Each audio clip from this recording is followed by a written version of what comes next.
Sa 48 sija wara illi One News vela l-istat diżastruż illi tinsab fiha taqsima ta' kontra drogi fi ħdan il-korp tal-Pulizija saret riorganizzazzjoni sabiex it-tlet spetturi ġodda jingħataw uffiċċju minn fejn joperaw. Għal dawn l-aħħar 4 xhur minn tpoġġew f'din it-taqsima, l-ispetturi kienu qegħdin jagħmlu użu minn uffiċċju wieħed bejniethom illi qabel kienet tintuża bħala kamra tal-konferenzi.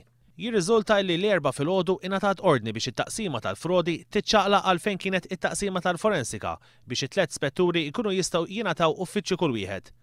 Iżda dawn l-ispetturi għadhom bla karozzi. Dawk li ingħataw oriġinarjament huma antiki u qegħdin hemm biex jiddubbaw. Iżda l-vettura li qed juża spettur li hija żewġ karozzi weldjati flimkien biex jagħmlu karozza waħda, xorta waħda baqgħet tintuża. Filmati miġbuda kmieni l-ħamis filgħodu juru li l-vettura Kia Rio kienet qed tinstaq minn uffiċjal ta' din it-taqsima. Din il-vettura kienet involuta f'ħabta waqt każ ta' investigazzjoni.